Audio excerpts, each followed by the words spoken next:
Chapter 1341 दानव लोग। मैंने कभी नहीं सोचा था कि ऐसे जीव भी एग्जिस्ट करते हैं जो लाश के जहर से भरे ब्लड सी में सर्वाइव कर सकते हैं। पॉइजन कंट्रोलर एलियन ने हैरानी से कहा, मानो उसे अपनी आंखों पर यकीन न हो रहा हो। सबने मिलकर इन कीड़ों को मारने की पूरी कोशिश की। एक बार जब उनकी असली पहचान सामने आ गई तो उनसे निपटना काफी आसान हो गया।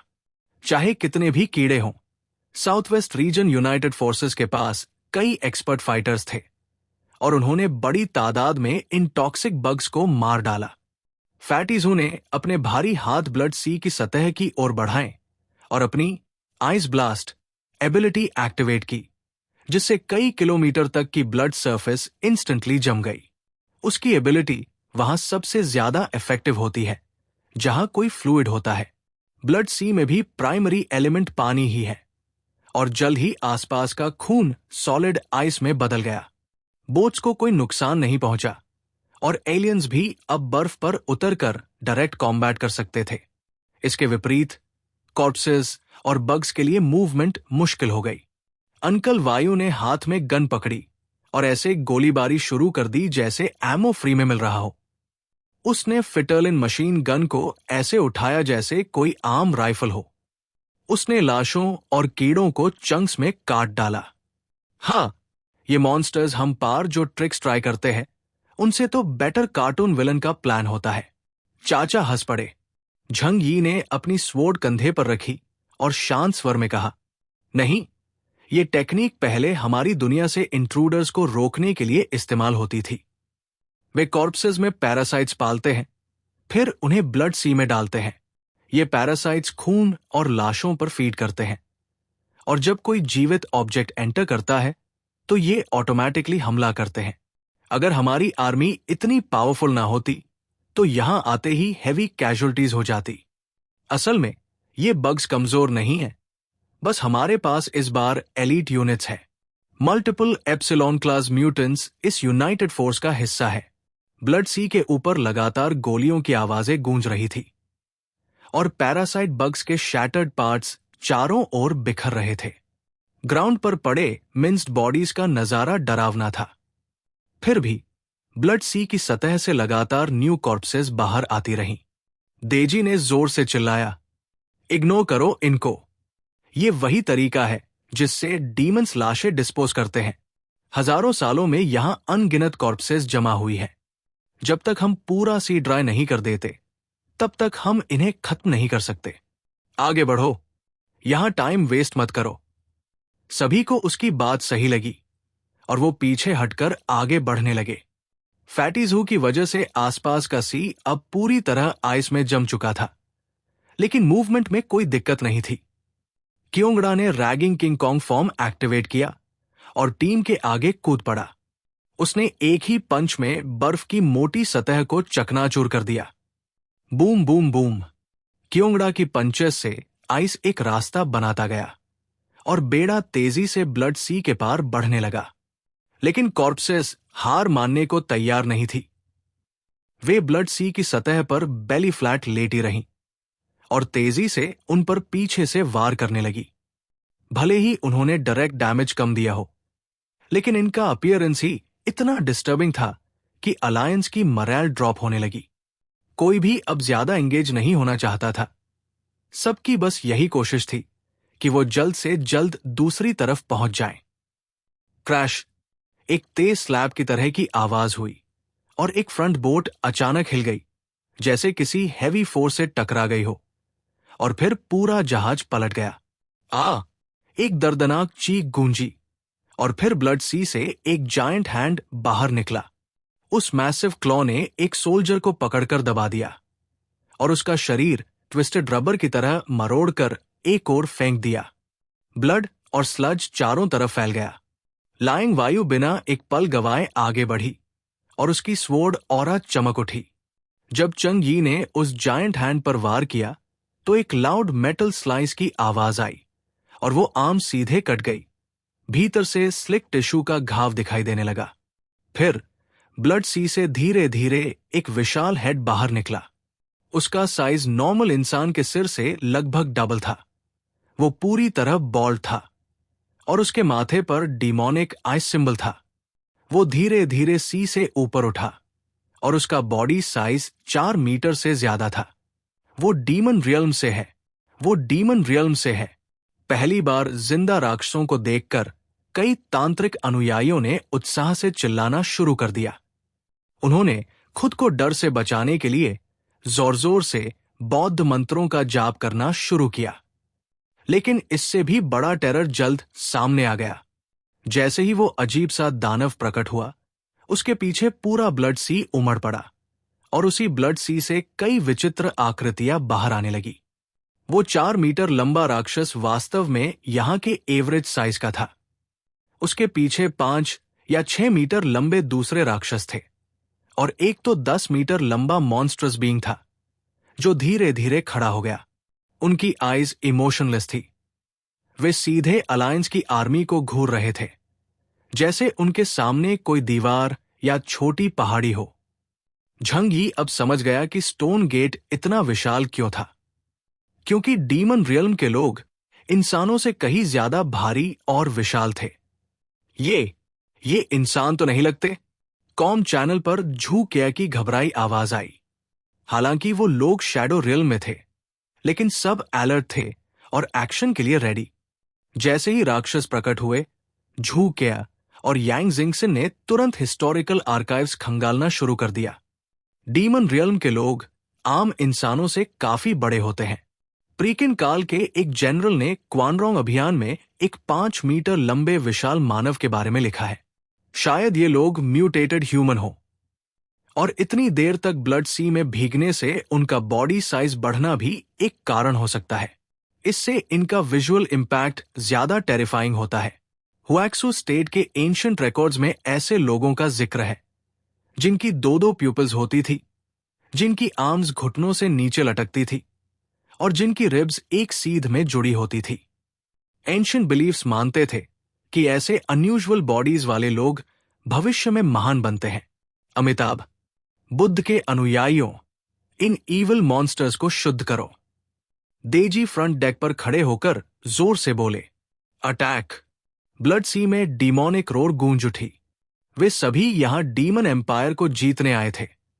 अब जब दुश्मन उनके सामने है तो पीछे हटने का कोई सवाल नहीं था। अगर वे धर्म की रक्षा में मरते तो उन्हें वेस्टर्न हेवन में स्थान मिलता। इसलिए सभी निडर होकर चार्ज करने लगे। अंडरटेकर, झंगी और उनके साथी अभी तक शांत खड़े थे। इन टेरिफाइंग डीमंस के लुक्स चाहे डरावने थे, लेकिन किसी के पास एप्सिलॉन लेवल पावर नहीं थी। अगर डीमन रियल्म वास्तव में किनलिंग माउंटेन के जैसे खतरनाक है, तो वहां जरूर हाई टियर एनिमीज होंगे। इसलिए उन्हें अभी एनर्जी बचानी थी। फैटीजू ने सबसे पहले एक्शन लिया और ब्लड सी को फ्रीज कर दिया। नहीं तो नॉर्मल सोल्जर्स वहां लड़ भी नहीं सकते थे। क्योंगड़ा ने ऑर्डर्ड अटैक और सोल्जर्स ने धीरे धीरे एडवांस करना शुरू किया। इसमें सबसे ज्यादा शाइनिंग परफॉर्मेंस दी लाइंग वायु ने। बूम! एक 7-8 मीटर लंबा राक्षस अपनी लंबी आर्म्स घुमाकर सोल्जर्स पर विप्लैश की तरह हमला कर रहा था। कई सैनिक मुश्किल से उससे बच पाए और बर्फ की सतह टूटकर खून के छींटे उड़ने लगे। इन राक्षसों की ताकत बहुत ज्यादा थी। ऑर्डिनरी कॉम्बैट सूट्स भी उन्हें रोकने में नाकाम लग रहे थे। लेकिन ध्यान से देखने पर पता चला कि ये सिर्फ साइज में बड़े हैं। इनके पास कोई खास एबिलिटी नहीं है। अब लाइंग वायु के शाइन करने का मौका था। वो पूरे अलायंस की बेस्ट मेली फाइटर्स में से एक थी। कुछ एप्सिलॉन्स को छोड़ दे तो कोई उसे मुकाबला नहीं कर सकता। वो बर्फ पर लाइट स्पीड से दौड़ी। हर कदम पर आइस क्रैक हो रही थी। वो हवा में उड़ी, एक तूफान की तरह। राक्षस ने सिर घुमाया, लेकिन तब तक बहुत देर हो चुकी थी। लाइंग वायु की स्वॉर्ड पहले ही हवा में चमक रही थी। नीली क्यूआई ऑरा उसके शरीर के चारों ओर लिपटी हुई थी। स्लैश! उसके एक वार में ही उस राक्षस का आधा सिर बीच से कट गया। चैप्टर 1342। राक्षसी प्राचीन शहर। आंखविहीन आर्केज हैरानी से इधर उधर देखने लगा। उसकी लाइफ फोर्स बहुत ज्यादा स्ट्रांग लग रही थी। सिर कटने के बाद भी उसकी नसें 2 बार स्पैजम्स में हिली और फिर वो बर्फ पर गिर गया। अंकल वायु अब पूरी तरह बैटल मोड में थे। उन्होंने एक मच्छर एक्सोस्केलेटन पहना था जो लूक कैरन ने उनके लिए स्पेशली बनाया था। ये एक्सोसूट बाकियों से कहीं ज्यादा हैवी था क्योंकि इसमें कई तरह के हैवी वेपन्स फिट किए गए थे। अंकल वायु इस समय फुल ब्लैक आर्मर में थे, एक हाथ में गैटलिंग गन, दूसरे में भी वही, और कंधे पर एक शोल्डर कैनन लेकर पागलों की तरह जायंट्स पर फायर कर रहे थे। भले ही इन डीमंस के शरीर स्टील जैसे टफ थे, लेकिन जब हीट बेस्ड वेपन्स की बारिश होती है तो टफेस्ट मेटल भी मेल्ट हो जाता है। Puff puff puff puff 3 giants पूछ फैमिली की ओर भागे, लेकिन अंकल वायु की बुलेट्स ने उन्हें लहूलुहान कर दिया, जैसे खून की नदियां बहने लगी हों। फैटीज हु, जो पहले थोड़ा डर रहा था, अब सेल्फ कॉन्फिडेंस से भर गया। मैं तो समझा था ये डीमंस बहुत पावरफुल होंगे, लेकिन ये तो बस बड़े हैं और कुछ नहीं। चाचा, अब आप पीछे हटिए, अब मेरा टाइम है। फैटीजू ने गहरी सांस ली और उसकी आंखों में डिटर्मिनेशन चमकने लगा। उसके चारों ओर का तापमान अचानक गिरने लगा, हवा में बर्फ उड़ने लगी और उसके चारों ओर जायंट आइस स्पाइक्स उग आए। Let's go! फैटीजू ने अपना हाथ घुमाया और बर्फ की हजारों नुकीली कीलें जायंट्स की ओर बढ़ गई। पफ पफ पफ पफ कई डीमंस की बॉडीज पूरी तरह छेद दी गई, जैसे वो किसी आइस हेजहॉग के स्पाइक से भरे हों। फैटीजू अब खुश था। जैसे ही आसपास पानी होता है, उसकी पावर्स और भी ज्यादा बढ़ जाती है। कुछ ही देर में जो जायंट डीमंस अलायंस फोर्सेस पर हमला कर रहे थे, सब खत्म कर दिए गए। अलायंस का मॉरल स्काई हाई था। उन्हें उम्मीद नहीं थी कि यह असॉल्ट इतना आसान होगा। सबके चेहरे पर तसल्ली थी। क्या? मुझे लगा था ये एंशिएंट डीमंस बहुत खतरनाक होंगे, लेकिन ये तो बस भुलक्कड़ ज़ॉम्बीज निकले। हा हा हा, एलियंस को छोड़ो, हम सिर्फ आर्मी भेजकर ही इनको खत्म कर सकते हैं। सभी सोल्जर्स काफी उत्साह में बात करने लगे। इसी बीच कॉम चैनल में यांग जिंगसिन की काम वॉइस सुनाई दी। एटर्नल अनाइलेशन गेट दोनों वर्ल्ड्स को डिवाइड करता है। बाहर की दुनिया 3 इंडस्ट्रियल रेवोल्यूशन से गुजर चुकी है और हमारी टेक बहुत आगे निकल चुकी है। टेक एडवांसमेंट का मतलब है मैसिव कॉम्बैट सुपीरियॉरिटी। अगर ये लोग 300 साल पहले इस गेट के अंदर आए होते, सिर्फ वुडन कनूज और प्रिमिटिव गन्स के साथ, तो पहली लहर में ही इनसे निपटना असंभव होता। लाइंग वायु अचानक हैरानी से बोली, वेट, ये डीमंस, ये तो एक्चुअल कॉर्प्सेस लग रहे हैं। उसका फाइटिंग स्टाइल बहुत ही डायरेक्ट है। वो सीधे वाइटल ऑर्गन्स पर वार करती है। लेकिन जब उसने एक जायंट डीमन को 2 हिस्सों में काटा तो पाया कि उसका खून काला था और दिमाग पूरी तरह सूखा हुआ। तुमतंत्रिक सेक्ट के एक लामा ने कहा, यह पपेट टेक्निक है, हमारे तंत्र रिकॉर्ड्स में इसका जिक्र है। झंग यी भी थोड़ा चिंतित हो गया। उसे तंत्र परंपराओं में ब्लडी सैक्रिफाइसेस और रिचुअल टूल्स की याद आ गई जो ह्यूमन बॉडी पार्ट से बनते थे। ऐसे टेक्निक्स शायद डीमन एम्पायर एरा की लेगेसी थी। ब्लड सी का दृश्य डरावना था, लेकिन 2 राउंड के इंटेंस युद्ध के बाद अलायंस फोर्सेस को समझ में आने लगा कि ये एंशिएंट हॉरर्स आज की गन्स और सुपर पावर्स के सामने कुछ नहीं है। अलायंस ने रास्ता बनाना शुरू किया। बीच बीच में कुछ और इविल स्पिरिट्स और शैडो क्रीचर्स उभरे, लेकिन सबको टेक और पावर से कुचल दिया गया। कुछ ही देर में वे ब्लड सी के दूसरी तरफ पहुंच गए। दूरी से उन्होंने देखा कि अंडरग्राउंड एक एंशिएंट सिटी बसा हुआ था। हवा में स्मोक भरा था और सब कुछ धुंधला और अस्पष्ट दिखाई दे रहा था। झंग यी ने अपनी एलियन स्पेस टेक से एक ड्रोन निकाला। यहां का टेम्परेचर सामान्य था, इसलिए ड्रोन आराम से काम कर पा रहा था। बाकी लोगों ने भी अपनी अपनी स्काउटिंग डिवाइसेस निकाली और आगे की रिकॉग्नाइसेंस शुरू की। ड्रोन ने जो विजुअल्स भेजे वो सभी स्क्रीन्स पर रियल टाइम दिखने लगे। ये एंशिएंट सिटी काफी वास्ट था, करीब आधे सारा सिटी के आकार का, और उसमें हलचल करने वाले लोग राक्षसी साम्राज्य के ही लोग थे। लेकिन जो आश्चर्यजनक था वो ये कि वे सभी देखने में आम इंसानों जैसे ही लगते थे। वे अंडरग्राउंड केव्स में रहते थे, लेकिन उनकी हाउसिंग और सराउंडिंग्स काफी व्यवस्थित थी। फर्क बस एक चीज का था, हर एक के माथे पर एक डीमन आई टैटू बना हुआ था। लगता तो वही है जैसे हम हाय हो। फैटी ज़ू ने स्क्रीन पर नजर टिकाए कहा। नहीं, उनके साइज को ध्यान से देख, क्यूओंगडा ने पास से सख्त आवाज में कहा। झंगी ने तुरंत स्कैन डेटा निकाला और उसके बायोमेट्रिक पैरामीटर्स देखकर सब चौंक गए। वयस्क राक्षसों की एवरेज हाइट 3 मीटर से भी ऊपर थी, और यहां तक कि उनके एडोलेसेंट बच्चे भी फैटी ज़ू से ऊंचे थे। दाई जी के पास हर फैमिली चीफ के लिए एक अलग कॉम चैनल था। उसने सबको इंस्ट्रक्शंस दिए, ये सब पापी प्रवासी है, इनका अस्तित्व हमेशा हमारे तांत्रिक धर्म के लिए सबसे बड़ा खतरा रहा है। कोई दया मत दिखाओ, इन मूर्ति पूजकों और राक्षसों के वंशजों को मिटा दो। हजारों साल पहले जिस तरह डीमन किंगडम ने स्नो प्लेटों पर नरसंहार किया था, उसका जिक्र आज भी हिस्टोरिकल स्क्रॉल्स में मौजूद है। इसलिए दाईजी कोई दया नहीं दिखाना चाहता, यहां तक कि अगर कोई बच्चा या कुत्ता रास्ते में दिखे तो उसे भी छोड़ा नहीं जाएगा। ड्रोन अब शहर के ऊपर 1000 मीटर की ऊंचाई पर उड़ रहा था। डीमन कंट्री की टेक्नोलॉजी बहुत ही प्रिमिटिव थी। ट्रांसपोर्ट के लिए अभी भी बैलगाड़ियां और सिंपल स्टोन हाउसेस का इस्तेमाल हो रहा था। पिछले 1000 सालों में उन्होंने कोई एडवांसमेंट नहीं किया, और इस लेवल की टेक से वे ड्रोन को डिटेक्ट तक नहीं कर पा रहे थे। बॉस, मुझे लग रहा है कुछ सही नहीं है, फैटी ज़ू ने कॉम चैनल में झंगी से फुसफुसाकर कहा। झंगी ने भौहें सिकोड़ी। क्या महसूस हुआ तुम्हें? फैटी ज़ू बोला, ये तो एक छोटा सा किंगडम लगता है, और हम यहां इन परस्त राक्षसों को मारने नहीं आए। हम तो यहां वो राक्षसी खजाना ढूंढने आए थे जिसका जिक्र पाजी गेसांग ने किया था।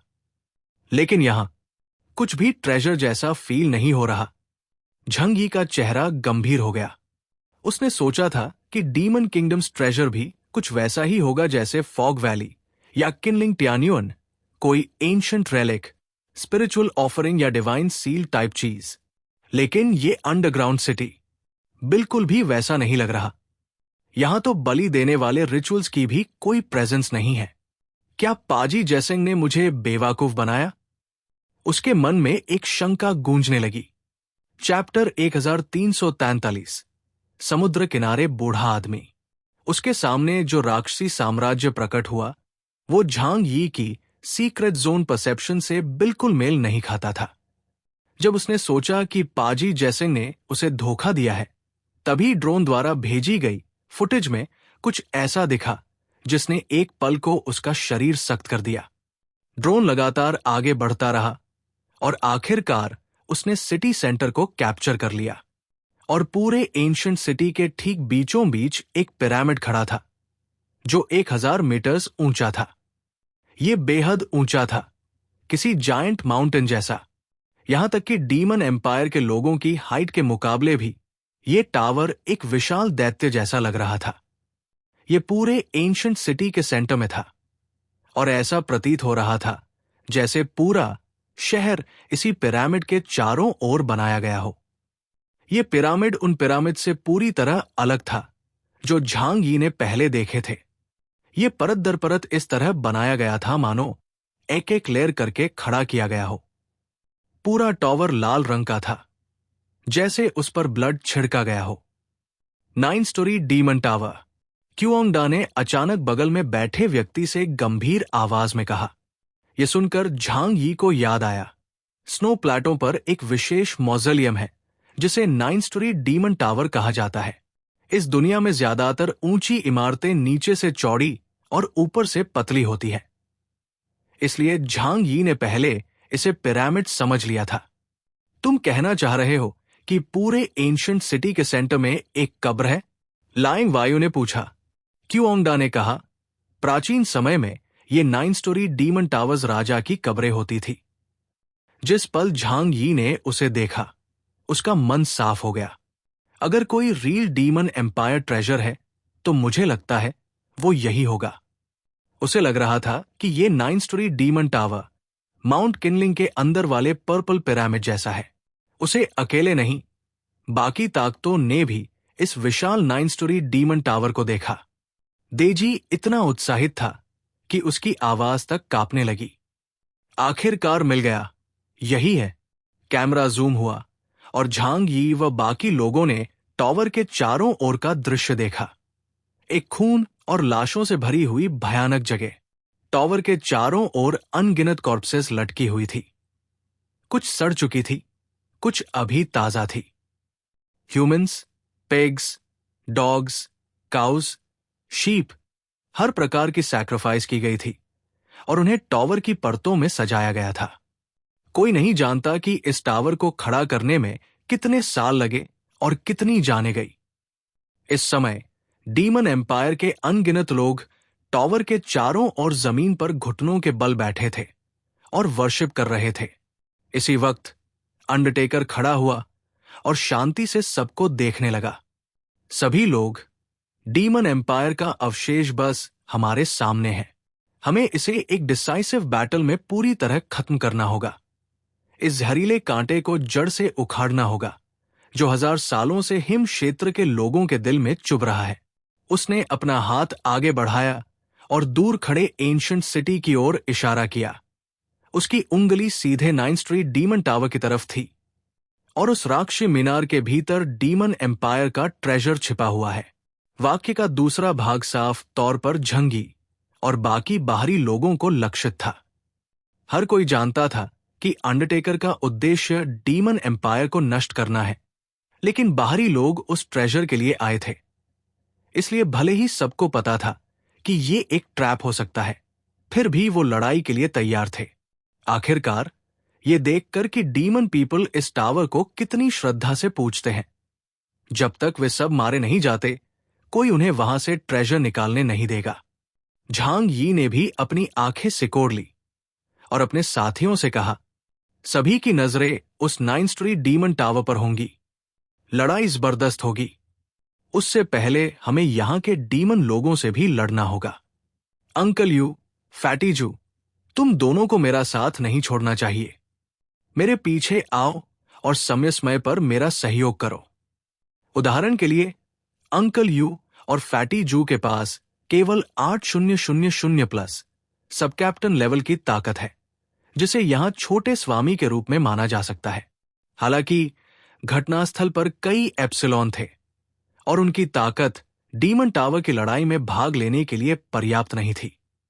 अंकल वायु और फैटीजू ने बहुत सावधानी से सिर हिलाया, साथ ही थोड़ी शर्म भी महसूस की। यद्यपि उनकी ताकत तेजी से बढ़ रही थी, फिर भी वे झांग यी की फ्रंटलाइन कॉम्बैट में भाग लेने के लायक नहीं थे। यह पहली बार था जब उन्होंने अपने दिल में हार का एक गहरा भाव महसूस किया। जब झांग यी की टीम वास्तव में लड़ाई शुरू करेगी, तो केवल जेडाई शी और लाइंग वायु ही सहायक हो सकते हैं। वो भी बस दूसरे डेल्टा लेवल एलियंस को संभालने में मदद कर सकते हैं। जल्द ही अलायंस फ्लीट रक्त सागर के तट पर पहुंच गया। ब्लड सी वो स्थान है जहां डीमन एम्पायर लाशें फेंकता है। यहां हजारों वर्षों से लाशें जमा हुई है और उतने ही वर्षों से कॉर्प्स पॉइजन भी। इसलिए इसके आसपास का क्षेत्र पूरी तरह बंजर है। वहां न घास उगती है, न पेड़। लेकिन जब एक विशाल फ्लीट चींटियों की तरह उमड़ पड़ा, तब भी डीमन पीपल चिंतित हो उठे। तट पर एक छोटा सा वुडन हट था जिसमें एक बूढ़ा आदमी रहता था। उसकी त्वचा काली और झुर्रियों से भरी थी और उसकी आंखें गहराई से सिकुड़ी हुई थी। उस दिन वो घर पर चाय पी रहा था। उसके कप में भरा पानी खून की तरह लाल था, लेकिन वो बिल्कुल सामान्य लग रहा था, जैसे आराम से चाय का स्वाद ले रहा हो। अचानक उसने अपना सिर घुमाया और खिड़की के बाहर विशाल नीले सागर को देखा। उसकी आंखों में एक तीखी, भेदी रोशनी चमक रही थी। क्या दरवाजे के उस पार का व्यक्ति आखिरकार आ ही गया? बूढ़ा आदमी खड़ा हुआ और दीवार से एक बड़ा स्पेयर उठाया। वो बाहर निकल आया। वुडन हट की तुलना में उसका शरीर विशाल दिख रहा था। समुद्र किनारे रहने वाले सामान्य डीमन ट्राइब के लोगों की तुलना में वो एक जायंट था। हालांकि वो बूढ़ा था, झुर्रियों से भरा, बाल बिखरे हुए, लेकिन उसका राक्षसी आकार और डरावना ऑरा देखकर हर कोई स्तब्ध रह गया। वो लगभग 10 मीटर टॉल था, यहां तक कि ब्लड सी में अब तक देखी गई सबसे बड़ी लाश से भी ऊंचा।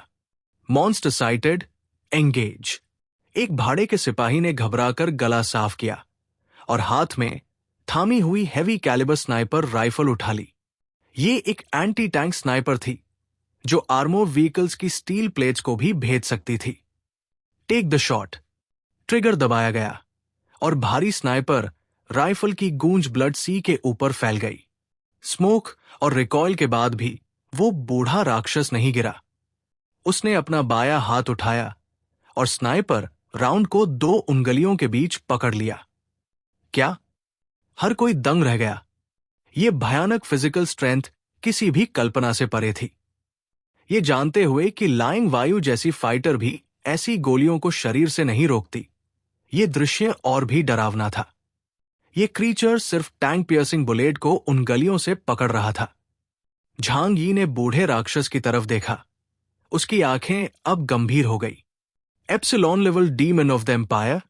डीमन रेस की फिजिकल जेनेटिक्स सामान्य मानवों की तुलना में कहीं अधिक विकसित होती है, जिससे उनका आकार बड़ा और मांसलता मजबूत होती है। शायद यही वजह है कि उन्होंने एक मिलिट्री बेस्ड प्रिमिटिव पाथ चुना। लेकिन झांग यी की आंखों में इस समय आशा की एक झलक उभरी। लेकिन सिर्फ इतना होना ही उन्हें एप्सिलॉन नहीं बनाता। मेरा अनुमान सही था। डीमन एम्पायर का जो ट्रेजर कहा जा रहा है वो शायद गॉड सोर्स या किसी एंशिएंट रिचुअल स्पिरिट से जुड़ा हुआ है।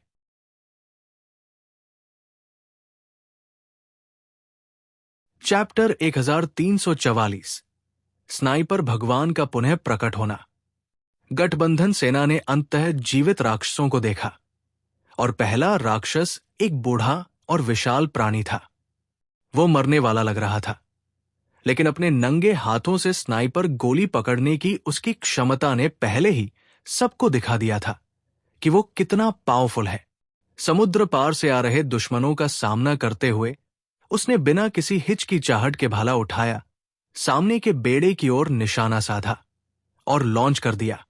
उसके हाथ में जो भाला था वो झांग यी और बाकी सभी के लिए किसी गगनचुंबी स्तंभ जैसा विशाल था। बूम! लंबा भाला फ्लीट को चीरते हुए सीधा 7-8 नावों को, लोगों और नावों सहित टुकड़े टुकड़े कर गया।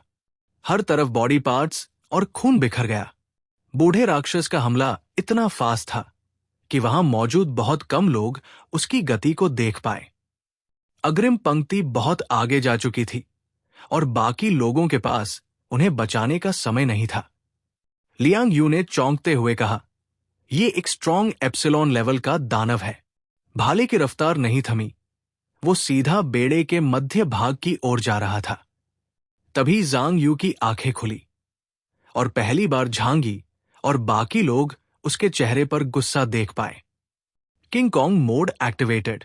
अचानक उसके शरीर से गोल्डन लाइट फूटी और वो एक पल में उस भाले के सामने आ गया। जांग यू का शरीर स्वर्ण रोशनी से ढका था, जैसे कोई देव मूर्ति हो। भाले के सामने खड़ा होकर उसने एक हथेली से वार रोका। शार्प टिप उसकी हथेली पर लगी, लेकिन कट थ्रू नहीं कर पाई। Immortal golden body Zhang Yu की स्पेशल एबिलिटी थी। बूढ़े दानव ने देखा कि उसका अटैक रोक दिया गया है, तो उसकी पुतलियां सिकुड़ गई। उसने हाथ हिलाया और भाला तुरंत रिवर्स होकर वापस उसकी हथेली में लौट आया। अगले ही क्षण उसने आसमान की ओर देखा और एक तेज चीख निकाली, जिससे कई लोगों के कान के पर्दे फट गए। वो दानव साम्राज्य को अलर्ट कर रहा है। झांग यी बोला। सौभाग्य से झांग यी और उसकी टीम ने एडवांस्ड बैटल सूट्स पहन रखे थे, जिनमें नॉइस कैंसलेशन सिस्टम्स थे। बाकी लोग बदकिस्मत थे। बहुतों के कान से खून निकलने लगा। देजी चिल्लाया, सब लोग, दानव साम्राज्य हमारे सामने है। अब क्या इंतजार है? Kill them all. आज ही बर्फीले पठार में शांति स्थापित करनी है। जांग यू पहले ही आगे बढ़ चुका था। गोल्डन फ्लैश बनकर वो सीधे बूढ़े राक्षस की ओर बढ़ा। इसी बीच दूर स्थित प्राचीन शहर में भी हलचल मच चुकी थी। आरकेएस एम्पायर के दर्जनों सैनिक चींटियों की तरह बाहर दौड़ पड़े। ये लोग फिजिकली एनहांस्ड बीइंग्स लग रहे थे। सभी की काया बेहद मजबूत थी और वो बूढ़े राक्षस की चेतावनी पर तुरंत वॉर मोड में आ गए। झांग यी ने अपने हाथ में लंबा चाकू कसकर पकड़ लिया और बाएं हाथ में जिक्सी दियाउल, रेडी फॉर स्टेल्थ स्ट्राइक। अब उसे नॉर्मनजिला डेमन टॉवर के खजाने की चिंता सताने लगी थी। जांग यू और बूढ़ा राक्षस आमने सामने थे। साइज वाइज बूढ़ा दानव जांग यू से कई गुना बड़ा था और जांग यू की हाइट उसके घुटनों से भी कम थी। लेकिन सुपरनैचुरल एबिलिटीज की वजह से जांग यू ने उसे धीरे धीरे पीछे हटने पर मजबूर कर दिया। कुछ ही पलों में राक्षस को खून की उल्टी होने लगी। शायद उसकी स्ट्रेंथ लेवल ज्यादा नहीं थी और अब वो एज की वजह से वीक हो गया था। अगर उसके पास जेनेटिक एडवांटेज न होता तो शायद वो बहुत पहले ही मर गया होता। अब जांग यू की आंखों में दया नहीं बल्कि निर्णय था।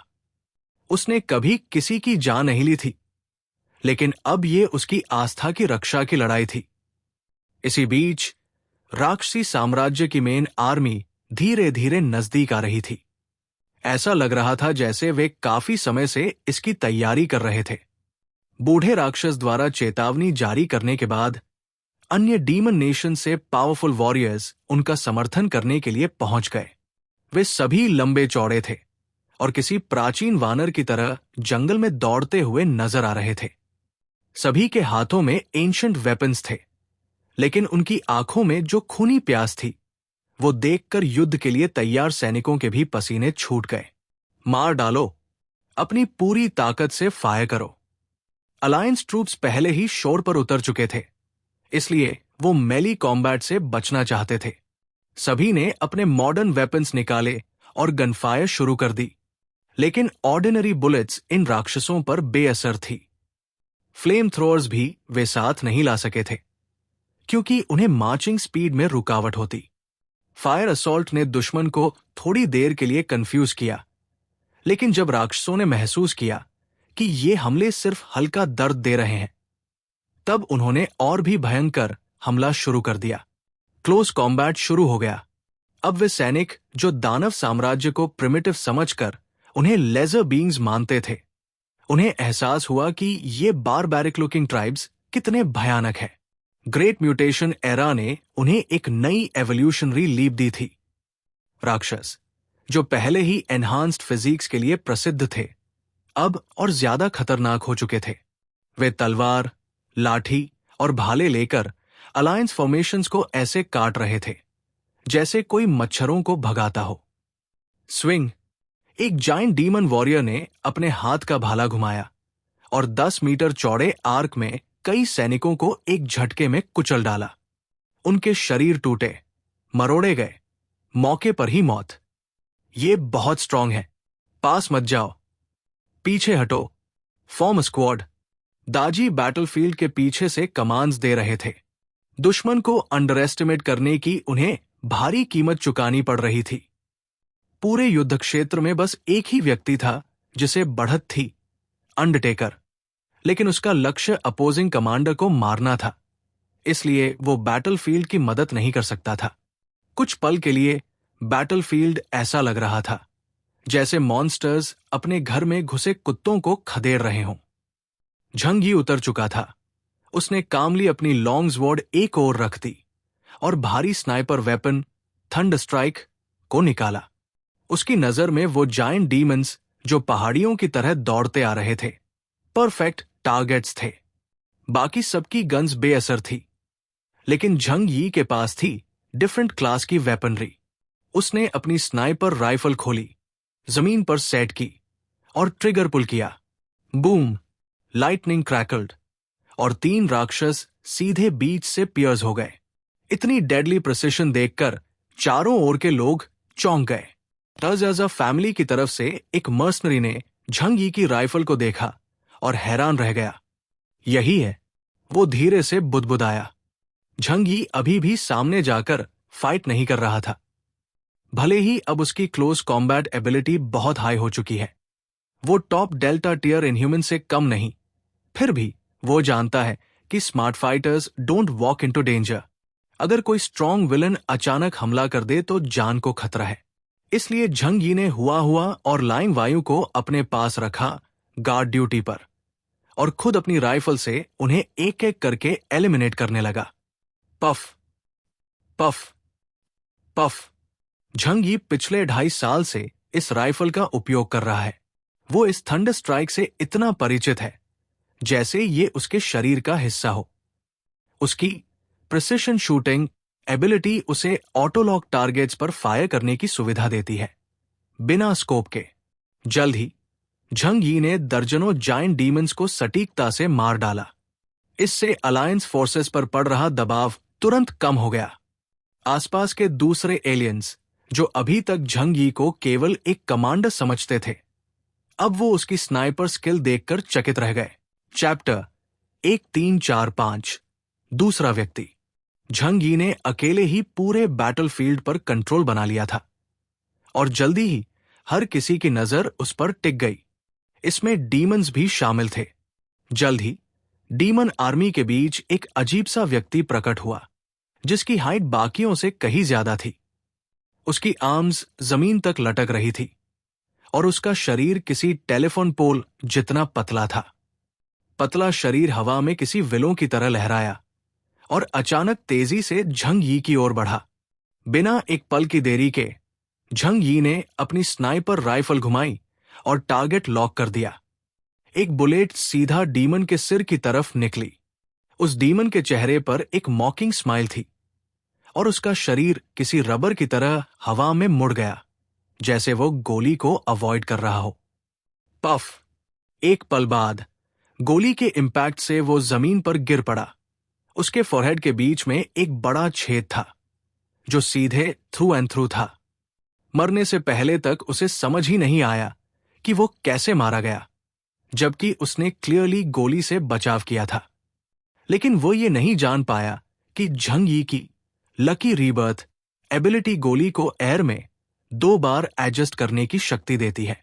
पहली बार में इस तरह की एबिलिटी का मुकाबला करना बहुत कठिन होता है, खासकर जब झंग यी जैसे स्नाइपर को 2 सेकंड्स पहले की पूरी ट्रेजेक्टरी का प्रेडिक्शन हो। And when you face someone for the first time, you usually don't get a second chance. Uncle वायु झंग यी के पास ही खड़े थे और अपनी हैवी मशीन गन से लगातार फायर कर रहे थे। उन्होंने जो बुलेट्स इस्तेमाल की, वो specially designed armour piercing rounds थी, जो इन डीमंस की हाई डिफेंस को भी चीर देती थी। थोड़ी ही देर में सामने का पूरा डीमन ग्रुप बुलेट रेन में ढेर हो गया।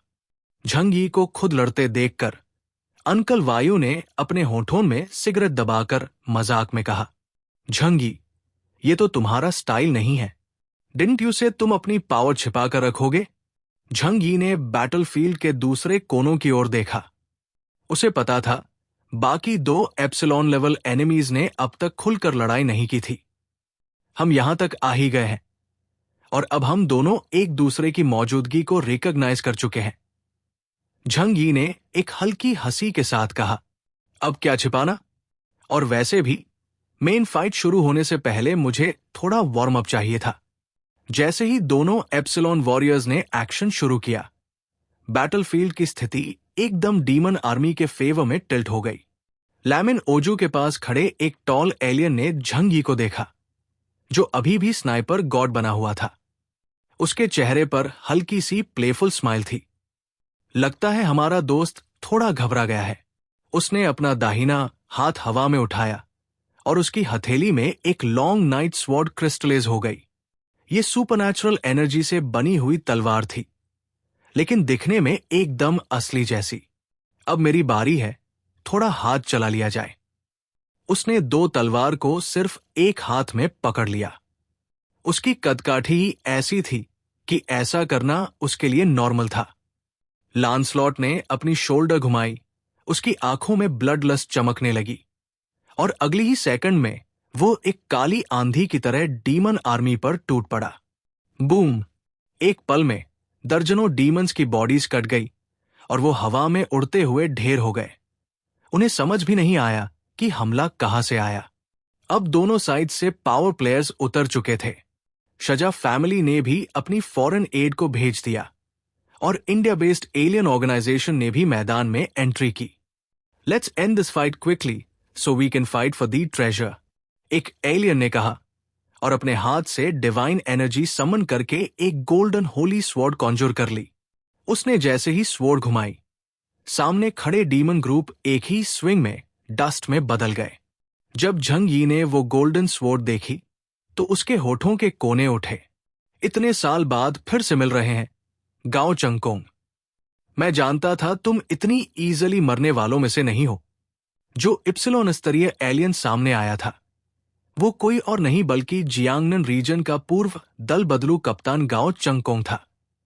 उसकी तलवार सूर्या चक्रसील असल में स्वर्गीय नृत्या कजाना चक्र नामक डिवाइन सील में रखी गई थी। इसकी खास पहचान थी, इसलिए जब झंग यी ने इसे पहली बार ग्रेट स्नो माउंटेन में देखा तो उसे शक हुआ। बाद में स्नो माउंटेन कॉन्डोल्यूजो ने यह पुष्टि की कि भारत से आए अजीब लोगों के एक दल की उपस्थिति थी, जिससे उसका शक यकीन में बदल गया। गाओ चंगकोंग और उसकी टीम ने जियांगनन रीजन छोड़ने के बाद हुएक्सो नेशन की एस रैंक वांटेड लिस्ट से बचने के लिए विदेश का रुख किया था। भारत, जहां पर शक्तिशाली एंशिएंट सिस्टम्स अब भी मौजूद है, उनके लिए एक सेफ जोन बन गया। जहां तक दूसरे ग्रुप का सवाल है, झंग यी ने लांसलॉट और बाकी लोगों की तरफ देखा। इनकी पहचान अब सामने आ चुकी थी। डेंग फैमिली की दी गई जानकारी के अनुसार ये लोग ब्रिटानिया के एलियन संघ knights of the round table के सदस्य हैं। उनकी एबिलिटीज और एक्चुअल पावर दोनों अभी तक अज्ञात है। इस वक्त गाओ चंगकोंग की ताकत किस स्तर तक पहुंची है झंग यी नहीं जानता, लेकिन ये बात उसके लिए कोई मायने नहीं रखती।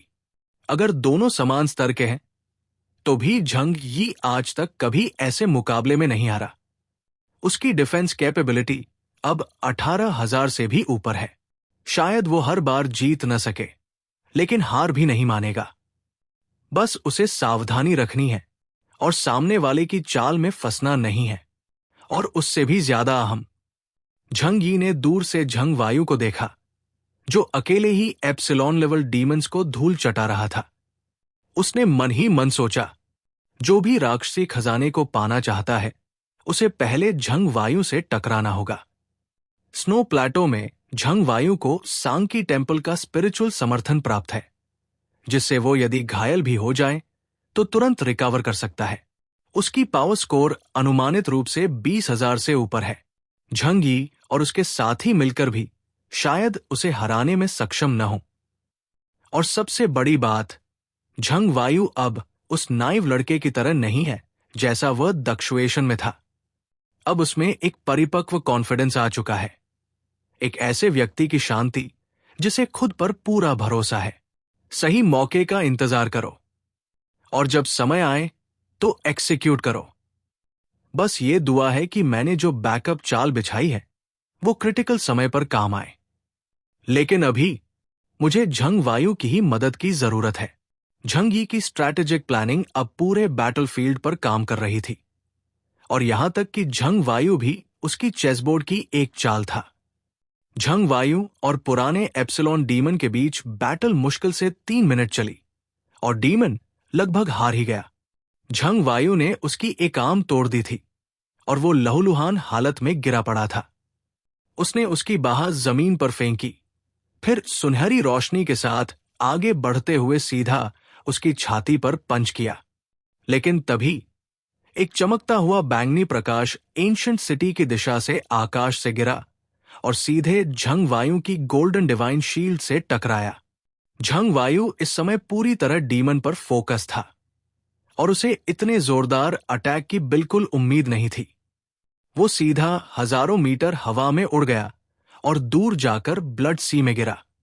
इस सीन को देखकर सभी लोग दंग रह गए। झंग वायु, जो अब तक बैटलफील्ड पर एक डिवाइन वॉरियर जैसा अजेय प्रतीत हो रहा था, उसे किसी ने उड़ा दिया। झंग यी ने तुरंत कियानलोंग आर्मोर की टेलीस्कोप विजन एक्टिवेट की और उस दिशा में देखा जहां से बीम आई थी। और फिर उसने एंशिएंट सिटी की दीवार पर एक bald, purple skinned, demon like Titan को खड़ा देखा, जो निर्विकार चेहरा लिए शांत भाव से युद्ध क्षेत्र को देख रहा था। राक्षसी साम्राज्य का दूसरा एप्सिलॉन वॉरियर आ चुका था।